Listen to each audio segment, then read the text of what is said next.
Hello dear students, I am Kangana Barua, a physics teacher from Nuclean Coaching Institute, Kokrajhar branch.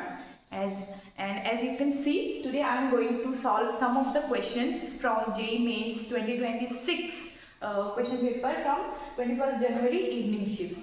So without wasting any time, let's get started.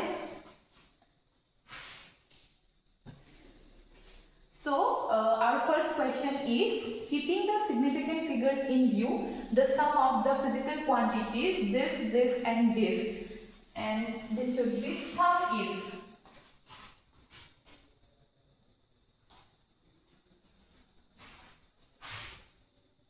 This should be sum. Sorry for this.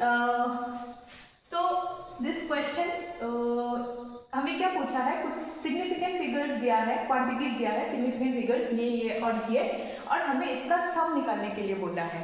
और significant figure का हमें क्या पता है कि बहुत सारे rules होते हैं, एडिशन का, डिवीजन का, मल्टीप्लिकेशन का। तो सिग्निफिकेंट फिगर के बारे में हमें क्लास 11 के स्टार्टिंग में ही पता चल जाता है, राइट। तो आप लोगों को आई होप कि आप लोगों को रूल्स अच्छे से याद है। तो इसमें हमें कौन सा रूल लगाना पड़ेगा, इसमें हमें सम निकालने के लिए बोला है ना, तो एडिशन का रूल लगाएंगे हम लोग। तो एडिशन के रूल के अकॉर्डिंग क्या था कि जो भी क्वांटिटीज को हम प्लस करेंगे, जो भी क्वांटिटीज को हम ऐड करेंगे, उसके पॉइंट के बाद कितने नंबर है वो देखेंगे। तो देखते हैं कि इसमें 3 नंबर है और पॉइंट के बाद इसमें 2 नंबर है, इसमें 1 है और इसमें 3 है। तो क्या बोला गया है सम के रूल में कि जो भी नंबर्स को हम ऐड करेंगे, जिसके भी पॉइंट के बाद सबसे कम नंबर होता है, तो एक्चुअल रिजल्ट में हम उतना ही नंबर रखेंगे पॉइंट के बाद। यानी कि अगर इसको 20 प्लस दिस करेंगे तो इन तीनों में पॉइंट के बाद सबसे कम नंबर किसका है, इसका, राइट। इसके पॉइंट के बाद सिर्फ एक ही नंबर है। तो इन तीनों का जो भी एडिशन करके जो भी रिजल्ट आएगा, उसके भी पॉइंट के बाद सिर्फ एक ही नंबर आना पड़ेगा। तो उस हिसाब से हम इसके ऑप्शंस देख लेते हैं। तो ऑप्शन नंबर 1 में तो पॉइंट ही नहीं है, मतलब ये तो गलत हो गया। तो ऑप्शन नंबर 2 में क्या है, 3 पॉइंट दिया गया है, तो ये भी गलत हो गया। ऑप्शन नंबर 3 में भी 2 पॉइंट दिया गया है, मतलब ये भी गलत हो गया। तो ऑप्शन नंबर 4 में क्या दिया गया है, पॉइंट के बाद सिर्फ एक नंबर दिया गया है। तो यानी कि इसका करेक्ट आंसर होगा ऑप्शन नंबर 4। तो आई होप आपको ये अच्छे से समझ में आ गया होगा।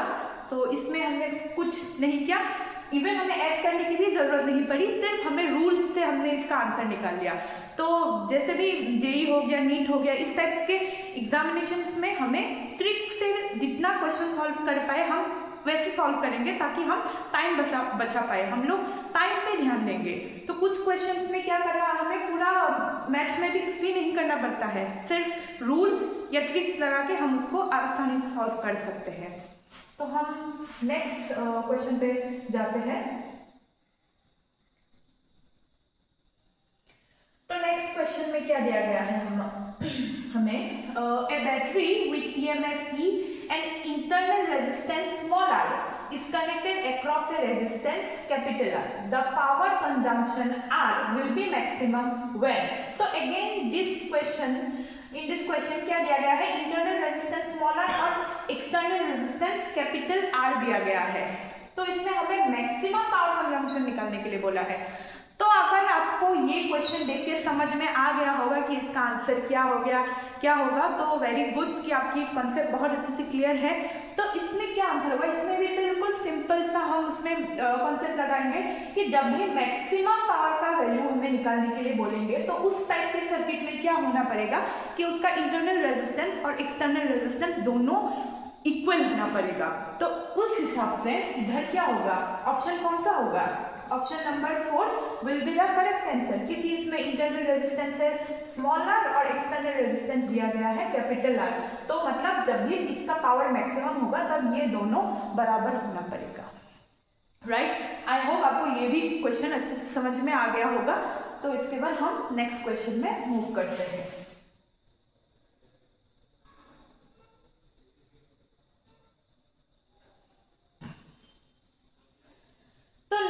क्वेश्चन क्या दिया गया है, kinetic energy of a simple harmonic oscillator is oscillating with angular frequency of 176 radian per second. The frequency of this simple harmonic oscillator is dash hertz. Take pi is equal to 22/7. तो इसमें हमें क्या दिया गया है, इसमें हमें frequency, angular frequency दिया गया है, ठीक है, और हमें निकालना क्या है इसमें, तो इसमें हमें बेसिकली हमें एफ नॉट निकालना है, इसमें हमें एफ नॉट की वैल्यू हमें फाइंड आउट करना है, राइट।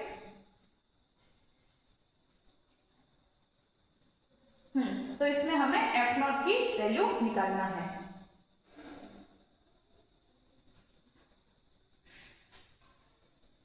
अगर इस क्वेश्चन को हम इस वाले स्लाइड में सॉल्व करेंगे तो इसमें हमें क्या दिया गया था,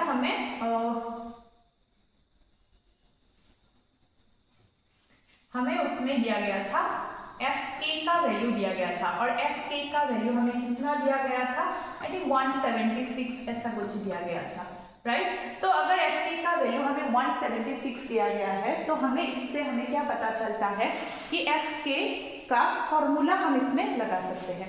तो एफ के का फॉर्मूला क्या दिया गया है, एफ के का फॉर्मूला क्या था, सॉरी एफ के का वैल्यू हमें दिया नहीं गया है, हमें वैल्यू दिया गया है एंगुलर फ्रीक्वेंसी का शायद, राइट। हम एक बार फिर से क्रॉस चेक कर लेंगे क्वेश्चन को।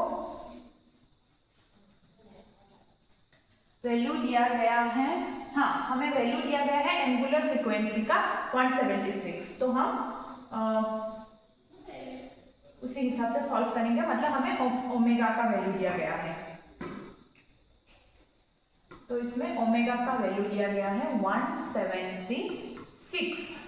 तो अगर ओमेगा का वैल्यू दिया गया है तो हम इससे आराम से एफ के का वैल्यू निकाल सकते हैं। एफ के का वैल्यू होता है ओमेगा बाई ट्वाइस पाई, तो ओमेगा मतलब 176 2, और पाई का वैल्यू हमें लेने के लिए बोला था, कितना लेने के लिए बोला था, 22/7, तो मतलब पाई का वैल्यू हमें 22/7 लेने के लिए बोला था, राइट।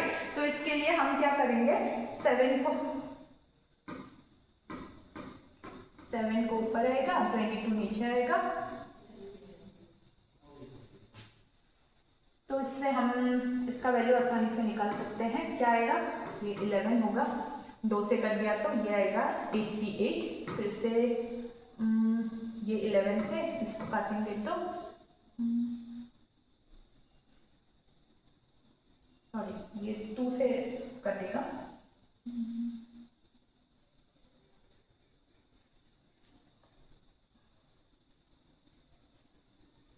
होगा 11, ये 2 से कटेगा और 2 से कटेगा तो 44, और 11 इसको काटेगा तो आएगा 4, तो हमें मिला 4 × 7, तो मतलब हमें एफ के का वैल्यू हमें मिला 28। एफ के का वैल्यू हमें पता चला 28, तो हमें निकालने के लिए बोला था एफ नॉट का वैल्यू, एफ नॉट कितना है, तो अगर एफ के का वैल्यू 28 है और एफ नॉट हमें निकालना है तो हमें इससे रिलेशन क्या था एफ नॉट और एफ के का, एफ के is equal to twice of F naught, right. तो इससे हमें एफ नॉट आसानी से मिल जाएगा, तो मतलब 28/2 यानी कि 14, तो ये हो गया एफ नॉट का वैल्यू। तो देखा आपने, हमने इसमें भी सिर्फ एक फॉर्मूले से हमने इसका आंसर निकाल लिया। तो अगर मैं आप लोगों को बोलूँ कि as we are solving JEE mains question, तो मैं एज्यूम कर रही हूँ कि आप लोगों को बेसिक फॉर्मूलाज आपको आइडिया लग चुका होगा, कि बेसिक फॉर्मूलाज पता होगा कि किस क्वेश्चन में कौन सा फॉर्मूला लगा है, कहाँ से आया है, राइट। अगर आप लोग जेईई मेंस के पेपर एनालाइज कर रहे हैं तो इतना तो आपको पता चल ही चुका होगा, और अगर आपको नहीं पता है तो आप लोग हमारे आने वाले जितने भी वीडियोस होंगे उसमें हम पूरी चैप्टर्स को अच्छे से समझाएंगे, पूरे अच्छे से चैप्टर्स को एनालाइज करेंगे, कौन से फॉर्मूला कहाँ लगेंगे, ऐसे न्यूमेरिकल सॉल्व कराएंगे, फॉर्मूला कहाँ से आए डिराइव करेंगे उसको। तो आप लोग आगे हमसे जुड़े रहिए तो आप लोग को वो भी पता चल जाएगा। लेकिन अभी हम सिर्फ क्वेश्चंस एनालाइज कर रहे हैं, तो फॉर्मूलाज आप लोगों को पता होगा, ये मैं अज्यूम कर रही हूँ। तो अभी हम नेक्स्ट क्वेश्चन की तरफ मूव करते हैं। तो नेक्स्ट क्वेश्चन में क्या दिया गया है, two cars A and B of mass 10 to the power 3 kg are moving on parallel tracks separated by a distance of 10 meter in same direction with speed 72 km per hour and 36 km per hour. Magnitude of angular momentum of car A with respect to car B. तो इस question में हमें क्या बोला गया है, दो car है जिसका दोनों का ही मास दिया गया है,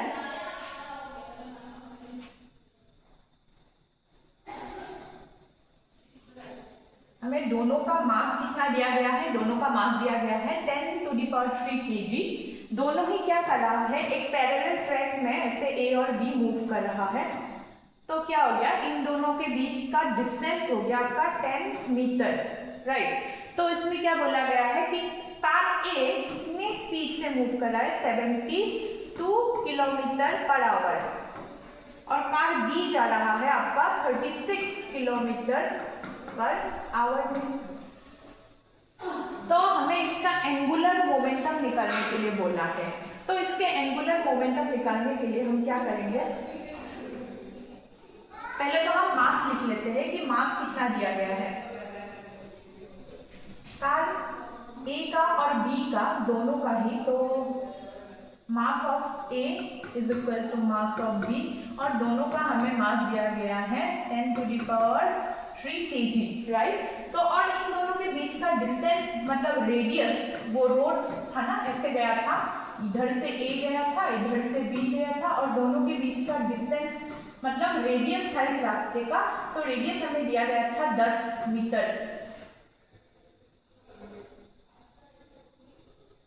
अच्छे से बनाते हैं इसको। तो रेडियस दिया गया था 10, तो इसमें मतलब रेडियस का वैल्यू हमें मिला r।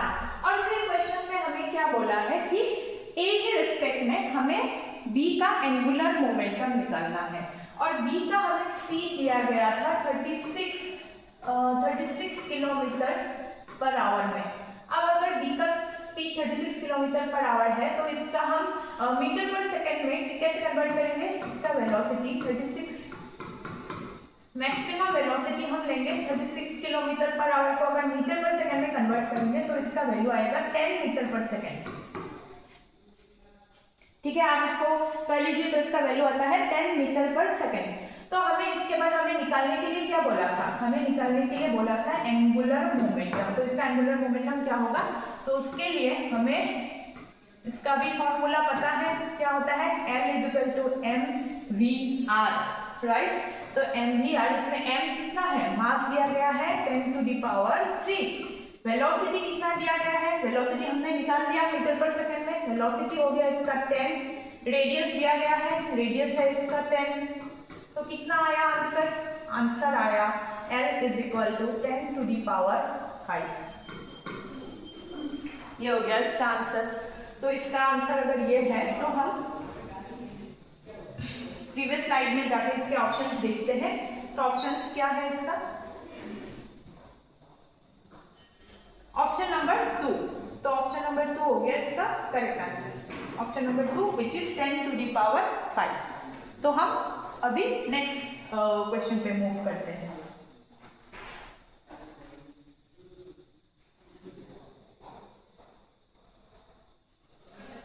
तो नेक्स्ट क्वेश्चन में क्या दिया गया है, the charge stored by the capacitor C in the given circuit in the steady state is dash microcoulomb।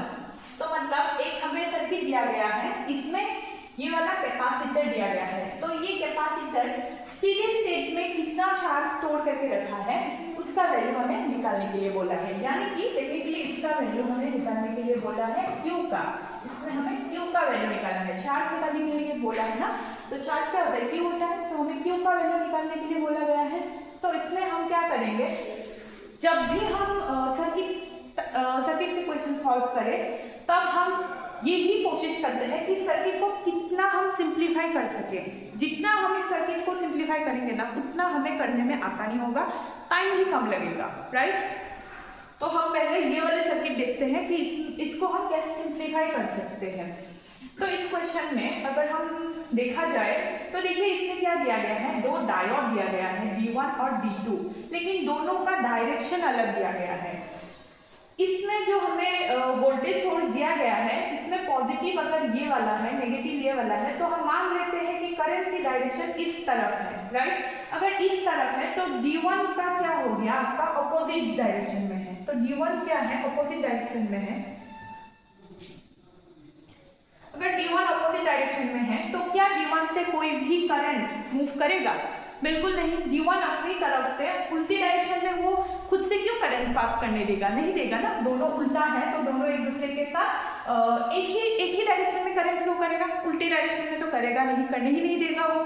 तो मतलब क्या हो गया, D1 वाले ब्रांच से कोई भी करंट पास नहीं होगा। तो हम क्या कर सकते हैं, इस वाले ब्रांच को हम कैंसिल आउट कर सकते हैं कि इसमें तो कोई करंट फ्लो हो ही नहीं रहा है, तो इसको हम नेग्लेक्ट कर देते हैं, इसमें कुछ है नहीं इसमें।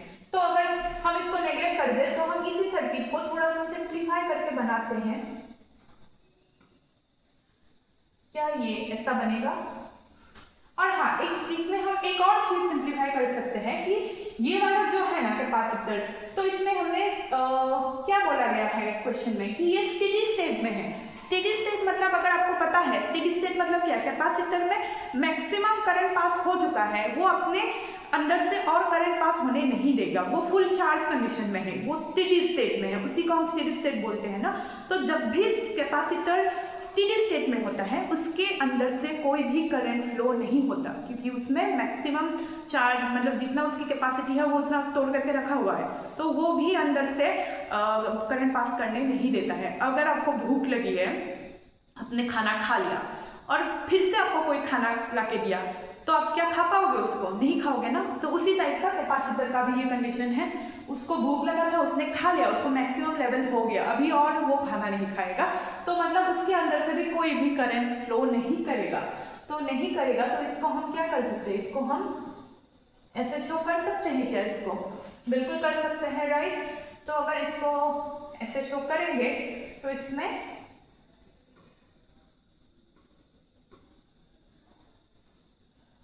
ये वाला तो हमने कैंसिल कर दिया, तो ये हो गया डायोड, इसका वैल्यू हो गया 4 ओम, इसका वैल्यू हो गया 2.5 और इसका वैल्यू हो गया 1 ओम। अब हम क्या करते हैं, इस वाले सर्किट में कितना करंट फ्लो हो चुका है, हम करंट निकालते हैं, है ना। तो करंट हम कैसे निकालेंगे? करंट निकालने के लिए हमें क्या आता है, हम करंट बेसिक सा फॉर्मूला जो आप लोगों को आई थिंक क्लास 9-10 में ही मिल गया होगा, तो सबसे बेसिक फॉर्मूला क्या होता है करंट और वोल्टेज निकालने का? ओम्स लॉ सबको आता है। तो ओम्स लॉ यूज करके हम इसमें क्या करेंगे, इसमें हम करंट निकालेंगे। तो करंट के लिए ओम्स लॉ क्या था, V = I × R। तो अगर I निकालना है, इस वाले ब्रांच से कितना करंट पास हुआ, I निकालना है, तो क्या होगा, V/R। तो V का वैल्यू क्या दिया गया है हमें, 2.5। R कितना है, अब हमें ये नोटिस करने वाली बात है कि इसमें R क्या है, ये भी R है इसमें और ये भी R है, क्योंकि करंट इस पूरे ही ब्रांच में फ्लो कर रहा है, एक ही करंट फ्लो कर रहा है, पूरे सर्किट में एक ही करंट फ्लो कर रहा है।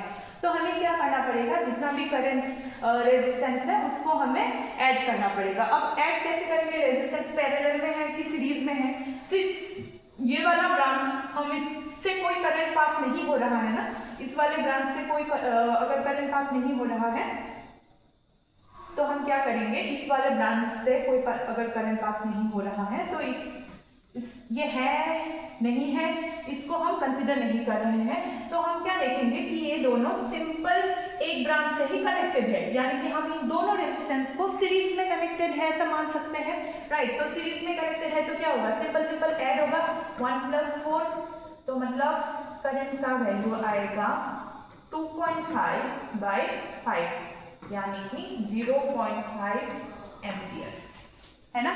करंट का वैल्यू आ गया 0.5 एम्पियर। अब इससे हमें क्या पता चलता है, अगर करंट का वैल्यू आपका 0.5 एम्पियर आ चुका है तो इससे हमें क्या करेंगे, हम इससे इस वाले ब्रांच में, ये जब हमें कैपेसिटेंस वाले ब्रांच में चार्ज निकालना है ना, तो कैपेसिटेंस वाले ब्रांच में, इस वाले ब्रांच में वोल्टेज कितना है, तो इसको हम क्या डिनोट करेंगे, VC से डिनोट करेंगे। तो इस वाले ब्रांच में कितना वोल्टेज है हम वो निकालेंगे। तो VC कैसे निकालेंगे, VC के लिए कितना है, करंट लेना पड़ेगा I इंटू R। तो इसमें करंट हमें कितना मिला 0.5,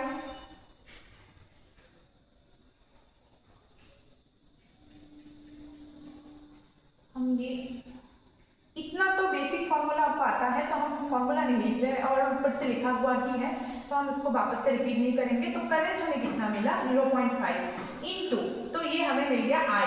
तो R इसमें देखिए, इसमें हमें रेजिस्टेंस लेना है सिर्फ इस वाले ब्रांच में, इसका तो पोटेंशियल डिफरेंस दिया हुआ है, इसका वोल्टेज हमें मिल चुका है। तो हमें ये वाला ब्रांच और इस वाले ब्रांच में क्या इन दोनों में वोल्टेज सेम होगा, बिल्कुल होगा। ये दोनों ब्रांच में बिल्कुल सेम ही वोल्टेज फ्लो कर रहा होगा, सेम ही वोल्टेज आया होगा और इसी वजह से इसमें जो भी रेजिस्टेंस होगा, तो कौन से में रेजिस्टेंस होगा, इन दोनों में जो भी रेजिस्टेंस है वही हम इसमें अप्लाई करेंगे, क्योंकि ये वाला रेजिस्टेंस तो नहीं होगा, ये तो इस वोल्टेज के लिए होगा, राइट। तो इसमें क्या रेजिस्टेंस दिया है, तो रेजिस्टेंस है इसमें ये 4 ओम वाला रेजिस्टेंस लेंगे।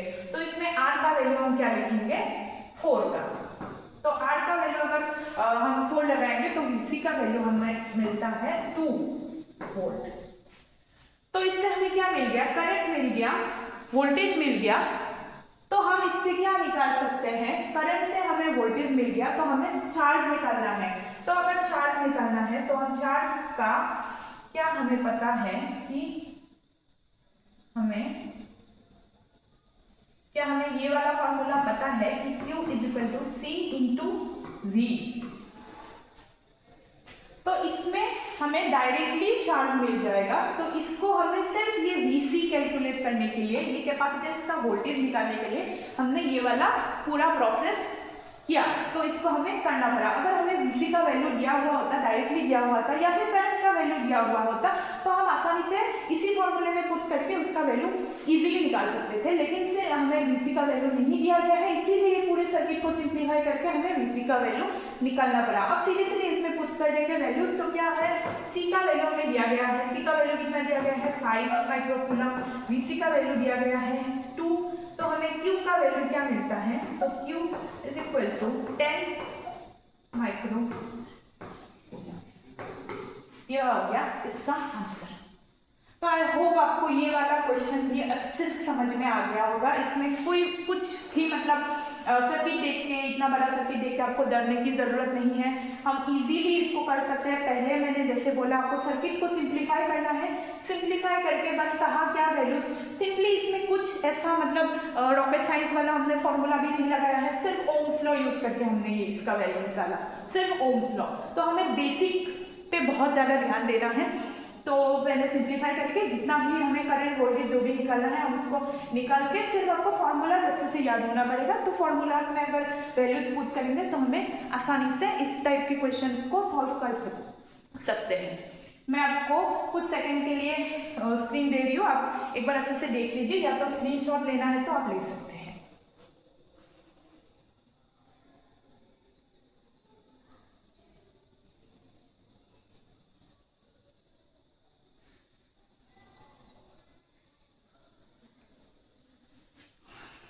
आई होप आपने ले लिया होगा स्क्रीनशॉट।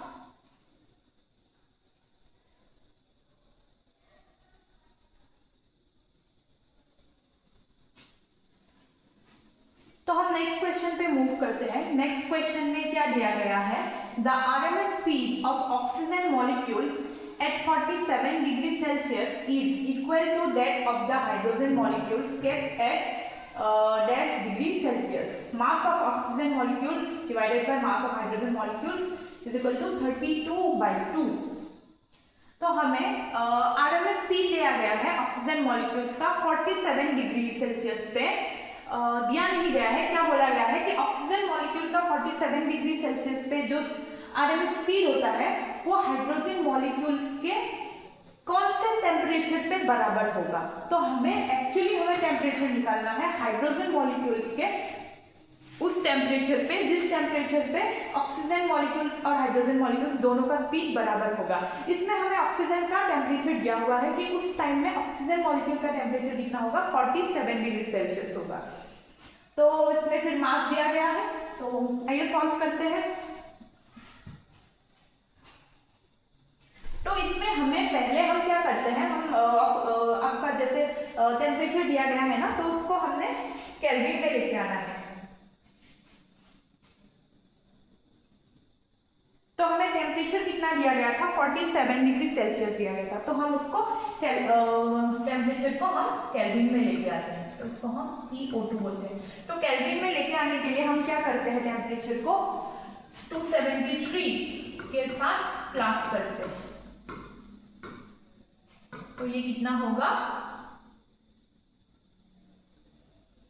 तो ये होगा 320 केल्विन। तो हमें मिल गया temperature of O2 in kelvin, temperature of O2 in kelvin. अब हमें RMS स्पीड के बारे में बोला गया है। RMS स्पीड का अगर बात करें और दोनों का RMS स्पीड बराबर बोला गया है, तो हमें उसमें टेम्परेचर निकालना है। ऑलरेडी क्वेश्चन में बोल दिया गया है कि इसी स्पीड में ऑक्सीजन और हाइड्रोजन का इसी स्पीड, ऑक्सीजन और हाइड्रोजन का दोनों का RMS स्पीड बराबर होगा, तो कौन से टेम्परेचर पे होगा। ऑक्सीजन का टेम्परेचर दिया गया है, हमें हाइड्रोजन का टेम्परेचर निकालना है। तो अगर दोनों का स्पीड बराबर होगा, तो अगर हमें RMS स्पीड का आपको अगर आइडिया है, तो उसका फॉर्मूला क्या था, वो वाला फॉर्मूला लगाएंगे और दोनों को इक्वल कर देंगे। सिंस दोनों इक्वल ही है ना, बैलेंस कंडीशन में है, तो दोनों का अगर हम RMS स्पीड का फॉर्मूला लगाते हैं तो क्या होता है, VRMS। हम पहले तो फॉर्मूला लगाएंगे, फॉर्मूला क्या था, √3RT bye mass of the molecule. तो इस फॉर्मूले से हम ये लिख सकते हैं 3RTO2 by mass of O2 is equal to, दोनों का RMS हमें बैलेंस में बोला है ना, तो RMS of O2 is equal to VRMS of H2। तो हमें यही बोला गया है क्वेश्चन में, तो हम दोनों का वैल्यू बैलेंस कर सकते हैं।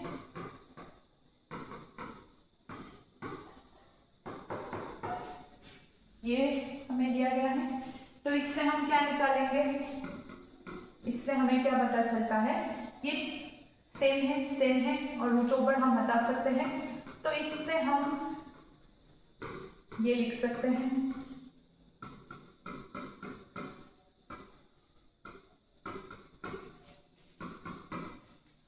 ठीक है। हमें इससे क्या मिला, temperature of O2 bye mass of O2, तो टेम्परेचर ऑफ हाइड्रोजन और मास ऑफ हाइड्रोजन। इससे हमें ये वाला वैल्यू कैलकुलेट करना है। हमें हाइड्रोजन का टेम्परेचर निकालने के लिए बोला गया था ना इक्वेशन में, तो हमें TH2 का वैल्यू निकालना है। और इस इक्वेशन को अगर हम ध्यान से देखेंगे तो हमें बाकी तीनों का वैल्यू दिया हुआ है, हम बाकी तीनों का वैल्यू इसमें पुट करेंगे, इक्वेशन को सॉल्व करेंगे, तो ये वैल्यू आसानी से हमको मिल जाएगा। तो हम इसमें वैल्यू ऐड करते हैं, तो केल्विन में हमें कितना वैल्यू मिला था इसका, टेम्परेचर 320, राइट। तो मास ऑफ ऑक्सीजन कितना है आप लोगों का, मास ऑफ ऑक्सीजन दिया हुआ है, तो मास ऑफ ऑक्सीजन हमें दिया गया है 32,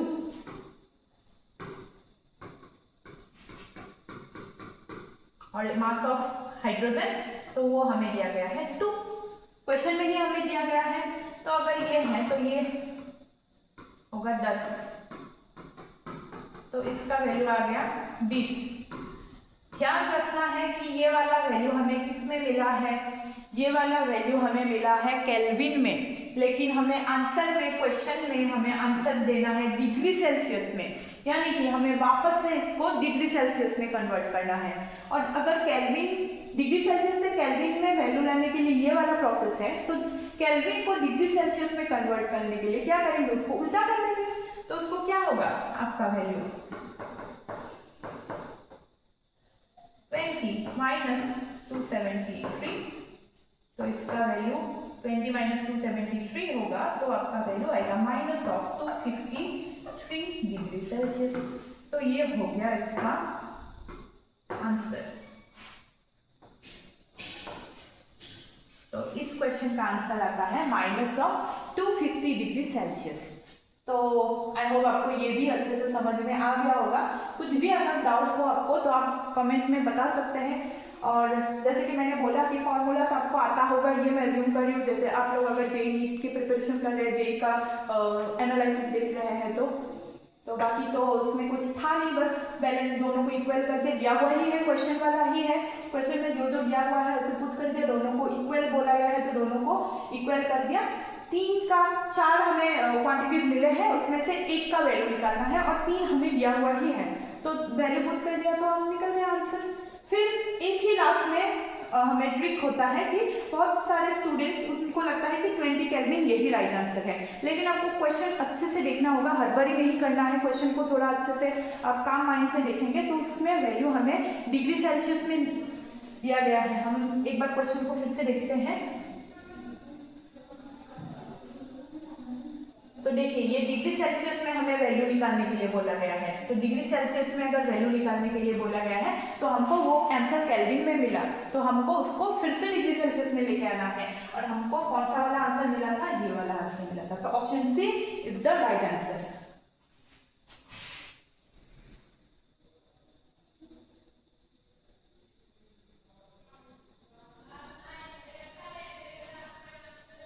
तो हम अभी नेक्स्ट क्वेश्चन में मूव करते हैं। तो इस क्वेश्चन में क्या बोला गया है कि surface tension of two liquids having same densities T1 and T2 are measured using capillary rise method utilizing two tubes which inner radii of R1 and R2 where R1 is greater than R2. The measured liquid heights in these tubes are H1 and H2 respectively. Ignore the weight of the liquid about the lowest point of the meniscus. The heights H1 and H2 and surface tension T1 and T2 satisfy the relation. तो इसमें हमें H1 और H2 से T1 और T2 का क्या relation है वो निकालने के लिए बोला गया है। तो इसके लिए क्या करना होता है, आई होप कि इस टाइप के क्वेश्चंस आप लोग मैक्स टू मैक्स 10 सेकंड में कर पाएंगे, क्योंकि इसमें क्या है, कुछ भी नहीं है, सिर्फ इसका हाइट और T1 के रिलेशन का क्या फॉर्मूला है, सिर्फ हमें वो फॉर्मूला पुट करना है। फॉर्मूला पुट करके हम देख सकते हैं कि इन दोनों का रिलेशन क्या है। तो इसका फॉर्मूला क्या है, आप लोग एक बार अच्छे से याद कीजिए और हमें इसका फॉर्मूला बताइए। तो आप अगर आपको याद होगा तो इसका फॉर्मूला क्या है, हाइट और क्या है आपका टेंशन का फॉर्मूला क्या है। तो इसका फॉर्मूला होता है H इजिकल टू कितना था, root over H is equal to 2T by root over rho R rho G ना। H is equal to sorry root over नहीं था इसमें रूट ओवर नहीं था। तो इसका फॉर्मूला होता है आपका, इसका फॉर्मूला आता है हमारा R is equal to twice of T into R rho G। तो ये है इसका फॉर्मूला। तो हमें सिर्फ ये फॉर्मूला देखना है, इस फॉर्मूले से हम इस क्वेश्चन को सॉल्व कर लेंगे। इस फॉर्मूले से अगर हम देखेंगे तो हमें H और T का रिलेशन पूछा है, तो इसमें हम क्या देख सकते हैं कि H is directly proportional to T, है ना। तो मतलब क्या होगा, जब भी H का वैल्यू बढ़ेगा तो T का वैल्यू भी क्या होगा, बढ़ेगा, और जब भी H का वैल्यू घटेगा T का वैल्यू भी घटेगा। तो इस हिसाब से हमें जो भी ऑप्शन दिया गया है उसको हम एक बार देख लेते हैं। ऑप्शन 1 में क्या दिया गया है, H1 अगर H2 से छोटा होगा तो T1 T2 इक्वल होगा, जो कि गलत होगा ना इस क्वेश्चन के हिसाब से।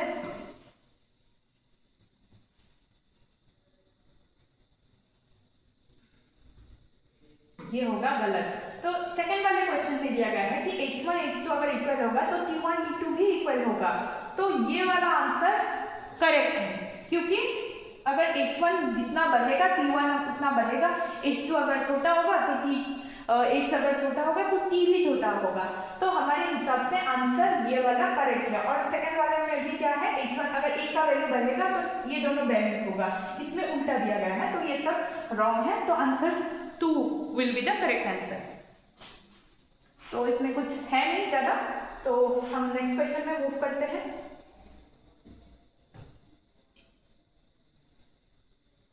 ओके, तो next question is to known resistance of R ohm and twice R ohm and one unknown resistance X ohm are connected in a circuit as shown in the figure. If the equivalent resistance between points A and B in the circuit is x ohm, then the value of x is dash ohm.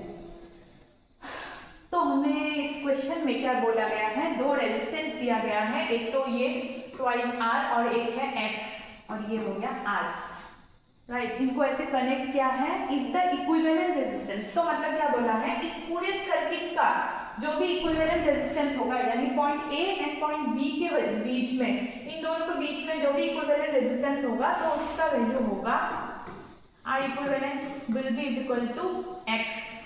तो इसका value आएगा x के बराबर। तो हमें क्या निकालने के लिए बोला गया है, then value of x, x का वैल्यू निकालने के लिए बोला गया है। इसमें क्या है, इसमें कुछ नहीं करना है, ये मैं आप लोगों को होमवर्क दे रही हूँ। इसमें क्या करना है आप लोग एक बार देख लीजिए, और इसमें है ही क्या करने के लिए, इसमें हम देख सकते हैं कि ये दोनों जो रेजिस्टेंस है ट्वाइस r और x में, ये दोनों किसमें कनेक्टेड है, ये दोनों तो सीरीज में कनेक्टेड हैं, और ये r वाला क्या है, इन दोनों के साथ पैरेलल में कनेक्टेड है। तो मतलब हमें क्या निकालना है, r इक्विवेलेंट का वैल्यू क्या होगा 2r प्लस x, ये हो गया सीरीज में, राइट। और इन दोनों के साथ r पैरेलल में कनेक्टेड है, तो मतलब इसका वैल्यू ऐसे आएगा, सीरीज वाले ऐसे लिख लेते हैं, r सीरीज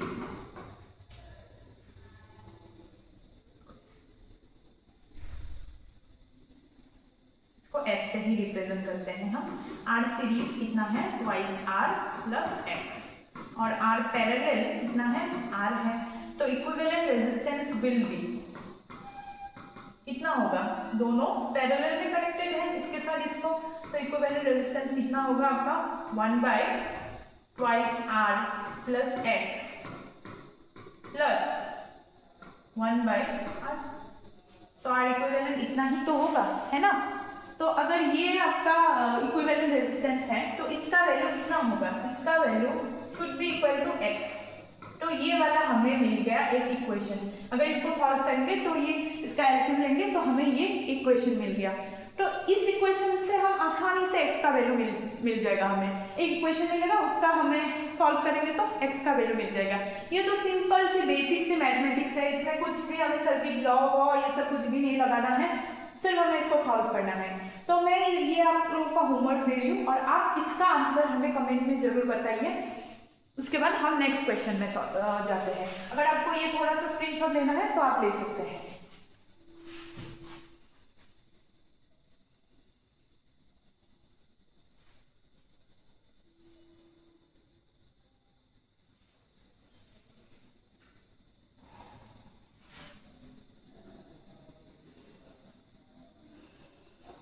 तो हम नेक्स्ट क्वेश्चन में जाते हैं।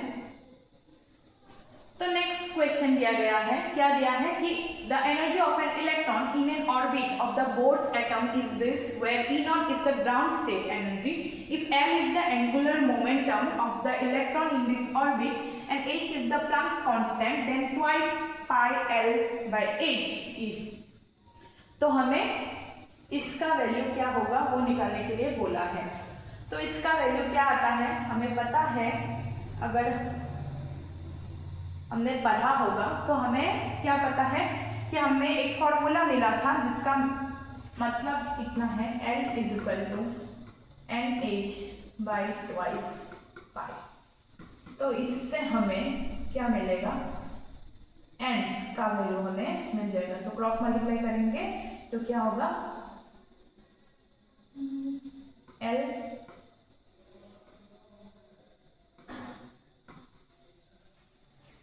यही था ना, एक बार हम देख लेते हैं फिर से।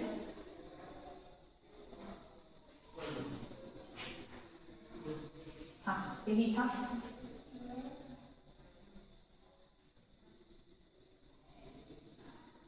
हम कंटिन्यू करते हैं, क्या मिला था हमें, L equal to NH by twice pi.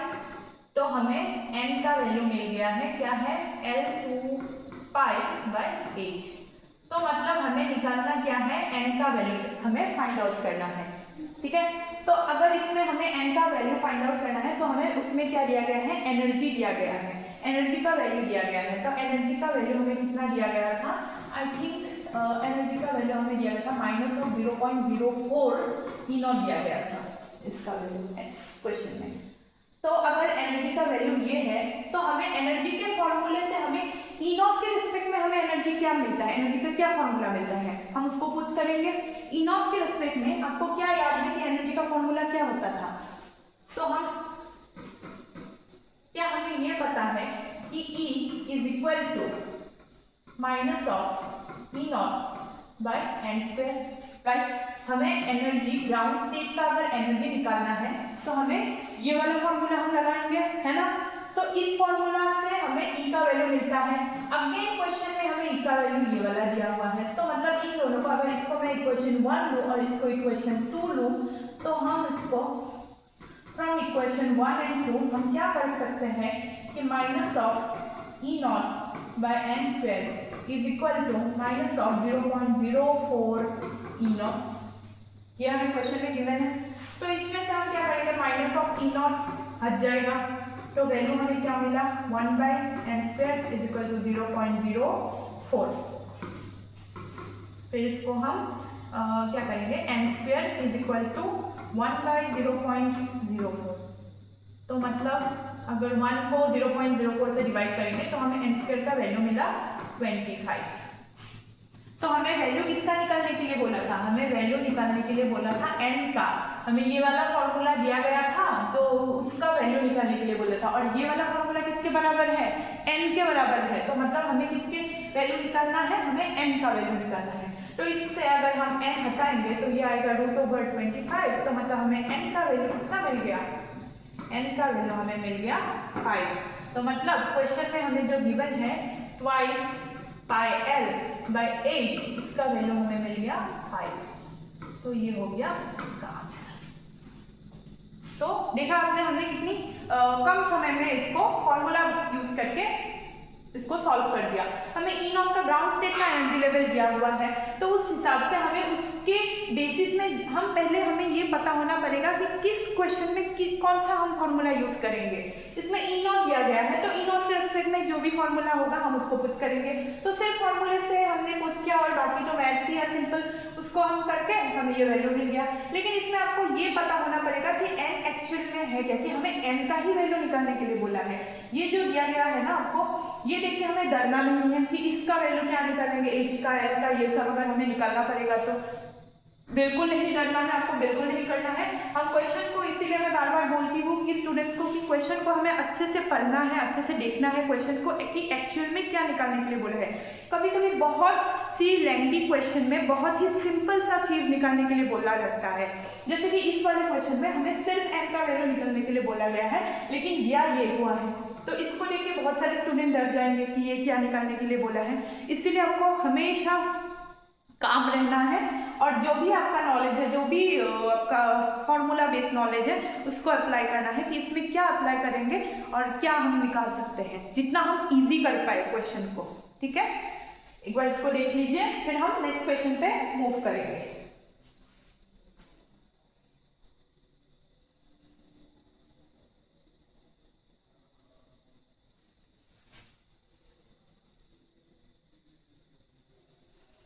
तो हम नेक्स्ट क्वेश्चन पे आ चुके हैं। तो नेक्स्ट क्वेश्चन में क्या दिया गया है, the large drum having radius r is spinning around its axis with angular velocity omega as shown in the figure. The minimum value of omega so that a body of mass m remains stuck to the inner wall of the drum. Taking the coefficient of friction between the drum surface and mass m is mu. तो क्या बोला गया है कि एक drum दिया गया है, आई होप आपको क्वेश्चन समझ आ गया होगा। ड्रम में एक्सिस दिया गया है, ये वाला एक्सिस के अराउंड में क्या गया है, इसका एंगुलर कितना दिया गया है, हाँ, एंगुलर वेलोसिटी इसका ओमेगा दिया गया है, बॉडी का मास दिया गया है m। तो क्या बोला गया है कि इस ड्रम में एक बॉडी है जो m मास का है और बॉडी इसके साथ चिपक गया है। तो इस ड्रम को अगर हम स्पिन करेंगे तो ये बॉडी भी उसके साथ स्पिन हो रहा है, और कौन से एंगुलर वेलोसिटी से, ओमेगा एंगुलर वेलोसिटी से। इसका रेडियस दिया गया है r और एक्सिस ये वाला उसका एक्सिस है। तो हमें निकालना क्या है, and the mass is mu, हमें क्या निकालना है, taking the coefficient of friction between the drum and surface M is mu. अच्छा, कोएफिशिएंट हमने म्यू लिया है, तो अच्छा हमें ओमेगा का वैल्यू निकालना है, minimum value of omega. Omega का कितना मिनिमम वैल्यू होगा ताकि ये एम मास का बॉडी इस वाले ड्रम के वॉल में स्टक हो, ठीक है। तो इस टाइप के क्वेश्चन में हम क्या करेंगे, पहले तो हम इसका एक फ्री बॉडी डायग्राम बनाएंगे ताकि हमें करने में आसानी हो।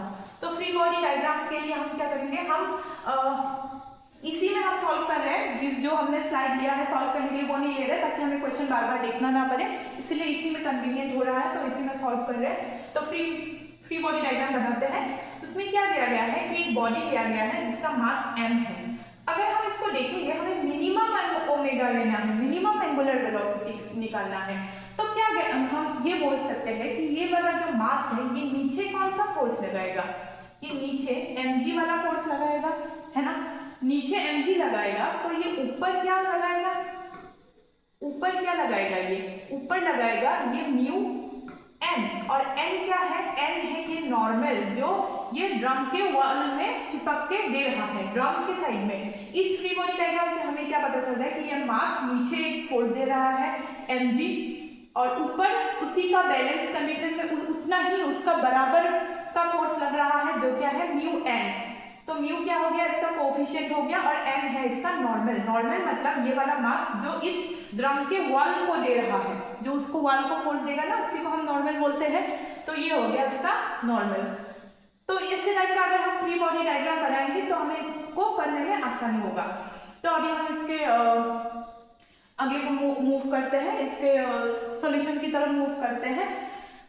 तो सॉल्यूशन अगर हमें लेना है तो हमें क्या पता है कि नॉर्मल क्या होता है।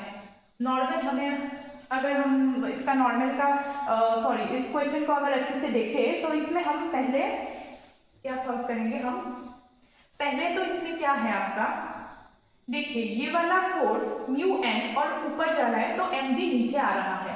तो अगर ये बॉडी स्टक हुआ है तो इसमें अगर नीचे ज्यादा फोर्स लगेगा तो क्या होगा, ये बॉडी नीचे आएगा, और अगर इसके ऊपर ज्यादा फोर्स लगेगा तो ये वाला बॉडी ऊपर जाएगा। लेकिन इस क्वेश्चन में क्या है कि m अपनी जगह पे है, अपनी जगह पे स्टक है। तो मतलब क्या, इसमें क्या हम un और mg का वैल्यू बैलेंस है, ये हम बोल सकते हैं कि म्यू n और mg क्या इक्वल अमाउंट ऑफ फोर्स है, बिल्कुल है, क्योंकि ये बॉडी स्टक है, ना ही ऊपर जा रहा है ना ही नीचे जा रहा है, दोनों बराबर खींच रहे हैं एक दूसरे को, राइट, इसीलिए ये चिपक रहा है इधर। तो अगर ये इक्वल है तो हम इसको क्या लिखेंगे, mu n is equal to mg। तो ये मिल गया हमें पहली कंडीशन। इसमें नेक्स्ट हम क्या निकालेंगे, हम नॉर्मल निकाल सकते हैं इसमें। तो नॉर्मल का वैल्यू क्या है, नॉर्मल का वैल्यू क्या होता है, नॉर्मल होता है, हाँ ओमेगा ही दिया हुआ है, mass into angular velocity into r दिया है ना, रेडियस, ठीक है। तो ये मिल गया हमें दूसरा इक्वेशन, ये हो गया इक्वेशन 1, ये हो गया इक्वेशन 2। तो नॉर्मल हमें पता है, नॉर्मल किसके बराबर होता है, मास इनटू उसका ओमेगा स्क्वायर इनटू r। तो अगर हमें ये पता है तो हम इक्वेशन 1 में क्या करेंगे, जो नॉर्मल है ना उसकी जगह क्या हम इस वाले इक्वेशन को पुट कर सकते हैं, क्या उसकी जगह हम ये वाला वैल्यू पुट कर सकते हैं, बिल्कुल। तो mu into m into omega square r is equal to m into g, है ना। तो इस इक्वेशन से क्या होगा, m हट जाएगा, इधर हमें मिला mu omega square r is equal to g। Question में हमें निकालने के लिए बोला है ओमेगा, तो हम ओमेगा को इस साइड में रखेंगे, omega square is equal to g by mu r। अगर हमें ओमेगा का स्क्वायर हटाएंगे तो ओमेगा का वैल्यू हमें क्या मिलेगा, root over g by mu r। क्या ये हमें वैल्यू मिल जाएगा इसका, ऑप्शन में देखते हैं क्या इसका जी वाला वैल्यू है इसका, ये वाला। तो हाँ, तो मतलब इसका आंसर करेक्ट है। तो option number 4 is the correct answer. इसमें भी क्या है, कुछ भी इतना फॉर्मूला ज़्यादा है नहीं। इसका सबसे इंपॉर्टेंट पॉइंट है हमें इसका फ्री बॉडी डायग्राम, जिससे हमें ये पता चलता है कि दोनों जो भी फोर्सेस हैं, दोनों फोर्स ऊपर नीचे जो लग रहा है वो बैलेंस है, इक्वल है, तभी ना ये बॉडी चिपका हुआ है। नहीं तो जिसका भी फोर्स ज्यादा होगा, जिस भी डायरेक्शन में फोर्स ज्यादा होगा, अगर ऊपर ज्यादा होगा तो ये ऊपर चला जाएगा, नीचे ज्यादा होगा तो ये नीचे आ जाएगा। इसीलिए ये दोनों बैलेंस है। तो वो वाला एक इक्वेशन बन गया। फिर नॉर्मल का जो इक्वेशन बनता है, नॉर्मल का जो वैल्यू होता है वो हमने ले लिया, फिर उसमें नॉर्मल का वैल्यू पुट कर दिया, कर दिया, तो ये आ गया उसका वैल्यू। सिंपल है। तो आई होप आपको ये समझ आया होगा। और हम नेक्स्ट क्वेश्चन में अभी मूव करते हैं। और अगर हाँ आप थोड़ी देर इसको देखना चाहें, स्क्रीनशॉट लेना चाहें तो आप ले सकते हैं।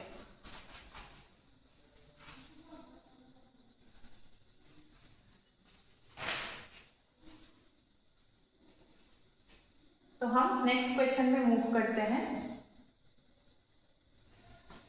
ठीक है, नेक्स्ट क्वेश्चन क्या दिया गया है, a body of mass 2 kg is moving along x direction such that its displacement as function of time is given by this, and where alpha 1, beta 1, gamma 1, the work done on the body during the interval t 2 to 3 second is। तो हमें मतलब w का value हमें निकालने के लिए बोला गया है, वर्क डन निकालना है हमें इसमें। ठीक है, एक बॉडी दिया गया है जिसका हम पहले क्वेश्चन सॉल्व करते हैं। मैं ये आपको लास्ट में बोलूँ, ये पहले ही बोलना चाहिए था। क्या करते हैं हम क्वेश्चन में, हम गिवन लिखते हैं, जो भी क्वेश्चन में डेटा गिवन हम पहले उसको लिखते हैं कि गिवन क्या है। इसमें मास दिया गया है 2, एक्स एक्सिस में सर्च है, इसमें अल्फा बीटा गामा का वैल्यू दिया गया है, वो मैं नहीं लिख रही हूँ, सबका वैल्यू 1 है ना। तो हमें वर्क डन निकालना है।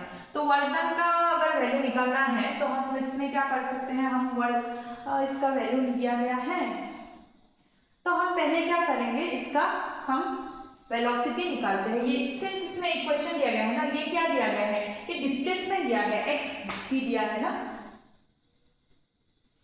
डिस्प्लेसमेंट दिया गया है, हमें डिस्प्लेसमेंट दिया गया है। तो डिस्प्लेसमेंट से हम क्या कर सकते हैं, डिस्प्लेसमेंट से हम क्या कर सकते हैं, अगर dx dt करेंगे तो हमें क्या मिलेगा, इसका वेलोसिटी मिलेगा। और dx dt करेंगे तो हमें क्या मिलेगा, इसका डिफरेंशिएट करेंगे तो 2t + 1, तो ये हमें इसका वैल्यू मिल गया।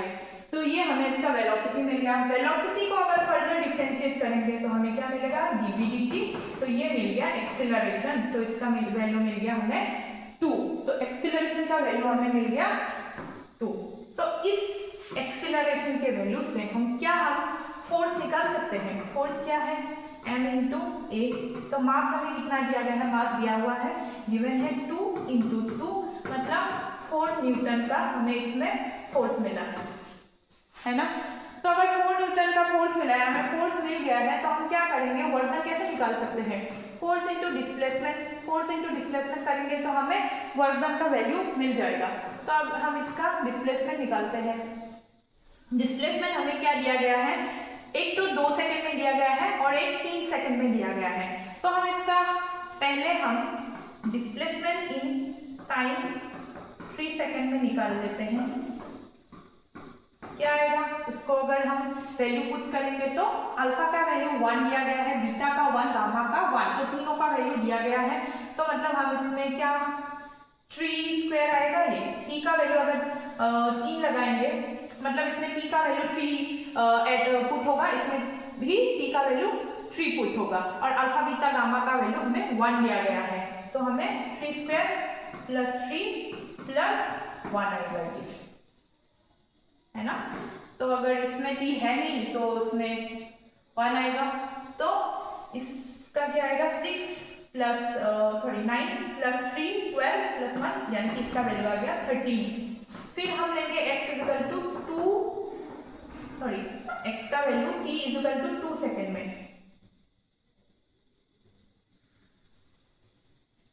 x का वैल्यू हम लेंगे t 2 सेकेंड में। तो 2 सेकेंड में इसका वैल्यू क्या आएगा, 2² + 2 + 1, तो इसका वैल्यू आएगा 2² 4 + 2 6 + 1, यानी कि 7। तो इसका वैल्यू हमें मिल गया 7। तो हमें अगर हमें क्या निकालना है, डिस्प्लेसमेंट निकालना है, तो हम क्या करेंगे, डेल एक्स निकालना है तो टी हायर से लोअर को माइनस करेंगे, टी तो X 3 X equal to 3 minus ये करेंगे हम, तो इसका वैल्यू अगर करेंगे तो आएगा 13 माइनस 7 यानी कि delta X is equal to 6। तो डेल्टा एक्स का वैल्यू हमें मिला 6। तो इससे हम ये वर्गन वाले फॉर्मूले में अगर इसको पुट करेंगे तो क्या हमें इसका वैल्यू मिल जाएगा, क्या हमें ये वाला वैल्यू मिल जाएगा। तो इसके लिए हम इधर पुट कर देते हैं, इधर ही कर देते हैं। तो वर्गन क्या होगा, एफ डेल्टा एक्स, एफ का वैल्यू हमें मिल चुका है 4 इंटू डेल्टा एक्स का वैल्यू हमें मिल गया 6। तो मतलब वर्गन इज इक्वल टू कितना मिला हमें 24। तो इसका आंसर मिला हमें 24। क्या ऑप्शंस गिवन है, ऑप्शंस तो सारे हो गया। हाँ, तो ऑप्शन नंबर 3 जिसमें इसका वैल्यू है 24, तो option number 3 is the right answer. तो देखा आप लोगों ने कि इसको भी हमने कैसे सॉल्व किया। हमें इसमें मेन कॉन्सेप्ट लगा डिफरेंशिएशन का। हमने इसको डिफरेंशिएट किया, हमें डिस्प्लेसमेंट दिया गया था। अगर डिस्प्लेसमेंट दिया गया है तो हमने उससे वेलोसिटी निकाल ली, वेलोसिटी मिल गया तो उससे एक्सेलरेशन निकाल लिया, एक्सेलरेशन मिल गया तो हमने उससे फोर्स निकाल लिया, क्योंकि हमें वर्कडन का वैल्यू निकालना है ना। वर्कडन क्या होता है, फोर्स इनटू डिस्प्लेसमेंट। फोर्स मिल गया तो हम इसका डिस्प्लेसमेंट निकालेंगे। डिस्प्लेसमेंट कैसे निकाला, फाइनल माइनस इनिशियल, है ना, डेल्टा एक्स निकाल लिया।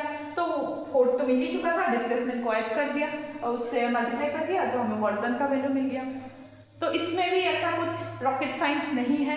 तो आई होप आपको ये भी अच्छे से समझ में आ चुका होगा और आई एम होपिंग कि आपको ये सेशन अच्छा लगा होगा, कुछ आप लोगों के लिए फ्रूटफुल हुआ होगा। कुछ भी आप लोगों को अगर पसंद आया होगा तो मैं समझूंगी कि मेरी एफर्ट्स काम आ चुके हैं। तो thank you for today and इसको यहीं पे खत्म करते हैं और नेक्स्ट वीडियो में मिलेंगे। Thank you. का वैल्यू मिल गया। तो इसमें भी ऐसा कुछ रॉकेट साइंस नहीं है।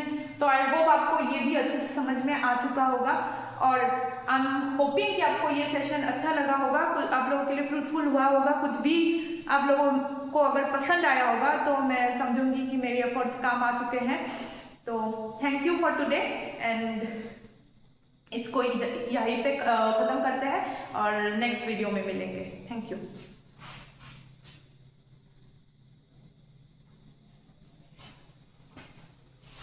Thank you.